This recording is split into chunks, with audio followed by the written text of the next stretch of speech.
সীমা লঙ্ঘনকারী ব্যক্তিকে আল্লাহ তাআলা পছন্দ করেন না।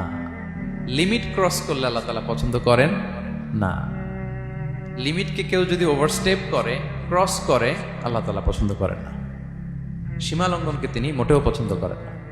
এবং মজার ব্যাপার হচ্ছে, আল্লাহ কেউ কোনো অন্যায় করলেই সাথে সাথে পাকড়াও করেন না। কেউ ভুল করলেই আযাব দেন না।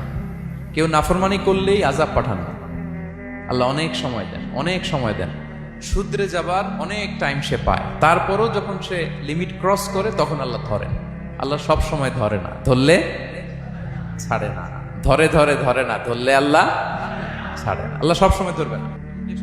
এবং যে সমস্ত জাতিগোষ্ঠীকে এই পৃথিবীতে আল্লাহ তাআলা আযাব দিয়ে ধ্বংস করেছেন, তাদের স্টোরি যদি আমরা খেয়াল করি, আমরা দেখব যে তাদেরকে আল্লাহ অনেক সুযোগ দিয়েছেন ভালো হওয়ার, শুধরে যাওয়ার। কিন্তু তারা আল্লাহর আদেশ অমান্য করতে করতে করতে করতে যখন লিমিট ক্রস করে ফেলছে, একটা সবকিছুর একটা লিমিট থাকে, কি বলেন? We all should know all limits. আপনাকে জানতে হবে যে আপনি কতটুকু পর্যন্ত করতে পারবেন, কতটুকু আপনার সীমানা। You should know your limit. এই লিমিটটা আপনার জানতে হবে। তারা যখন লিমিট ক্রস করেছে, আল্লাহ আযাব দিয়েছে। আপনারা সামুদ জাতির নাম শুনেছেন? তাদের কাছে আল্লাহ তাআলা একজন নবী পাঠিয়েছিলেন, নাম হচ্ছে সালেহ আলাইহিস সালাম।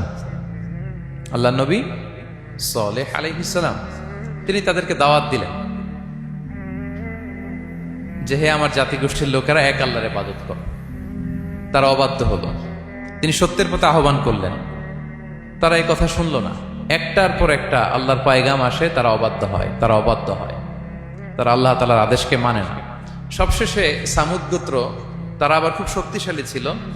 তারা পাহাড় কেটে আর্কিটেকচার করে, ডিজাইন করে কিভাবে আবাসন তৈরি করতে হয় পাহাড়ি এলাকায়, মাউন্টেইন এলাকায় কিভাবে আবাসন তৈরি করতে হয়, এটার ব্যাপারে এক্সপার্ট ছিল। তো তারা সালেহ আলাইহিস সালামকে বলল, সালেহ, তুমি পাগল, তুমি জাদুকর, তুমি যে আল্লাহর কথা বলছো আমরা মানবো এক শর্তে, যদি এই পাহাড়ের ভেতর থেকে 10 মাস গর্ভধারিণী একটা উট যদি বের করে আনতে পারো, এমন একটা শি ক্যামেল উট যদি বের করে আনতে পারো, যেই উটের পেটের ভেতরে একটা বাচ্চা থাকবে এবং উটটা পাহাড় থেকে বের হয়েই বাচ্চা ভূমিষ্ঠ করবে, এরপরে উটের দুধ যেন আমরা খেতে পারি, তুমি যদি এইটা দেখাইতে পারো তাইলে বুঝবো তুমি সত্য নবী। দোয়া করলেন, আল্লাহ, আমার এই জাতি সামুদ, তারা তো চেয়েছে যে পাথর ভেতর থেকে যদি একটা উট বেরোয়, উট যদি বাচ্চা দেয় আর দুধ দেয়, তাহলে তারা তোমাকে মেনে নেবে। আল্লাহ, তুমি মেহেরবানি করে এই মিরাকেল, এই মুআজিজা তুমি তাদের দেখিয়ে দাও। আল্লাহ তাআলা দোয়া কবুল করলেন। হাজার হাজার মানুষের সামনে চাক্ষুষ দিবালোকের মুহূর্তে পাথর ভেঙে একটা উট বেরিয়ে এলো বিশাল আকৃতির, এবং 10 মাস গর্ভধারিণী উট, সাথে সাথে এই উট বেরিয়ে বাচ্চা প্রসব করবে, এবং সাথে সাথে এই ওলান থেকে উটের দুধ বেরোতে লাগলো।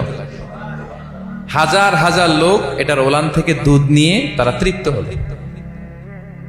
আচ্ছা, এই মুহূর্তে তাদের কি করা উচিত ছিল বলেন তো? আশহাদু আল্লা ইলাহা ইল্লাল্লাহ ওয়া আশহাদু আন্না মুহাম্মাদুর রাসূলুল্লাহ ওয়া আশহাদু আন্না সালিহান নাবিয়্যুল্লাহ, এটা পড়া দরকার ছিল না?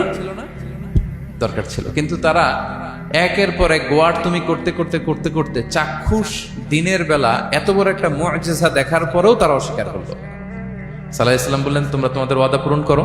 তারা বললো, তুমি বড্ড বড় জাদুকর, তুমি যেন তেন জাদুকর না, তুমি পাহাড়ের ভেতরে জাদু ঢুকাই ফেলছো। কি মনে হয় তারা লিমিট ক্রস করে ফেলছে না? এবার ক্রস করছে না? তারা সীমা লঙ্ঘন করে ফেলেছে। দে ক্রসড দেয়ার লিমিট। এবার তো আর ছাড় দেয়া যায় না, কারণ আমি আপনাদের বলেছি শুরুতে যে আল্লাহ সব সময় ধরে না, কিন্তু যখন ধরে ছাড়ে না। আযাব চলে আসলো। কি আযাব? আর্থকোয়েক আর রাজফা, পুরো ভূখণ্ড কেঁপে উঠলো। কেঁপে ওঠার সাথে সাথে সব মাটিতে পড়ে গেল। 2 নাম্বার আসলো সাউন্ড ওয়েভ, শব্দ নিনা, প্রচন্ড শব্দ তরঙ্গ।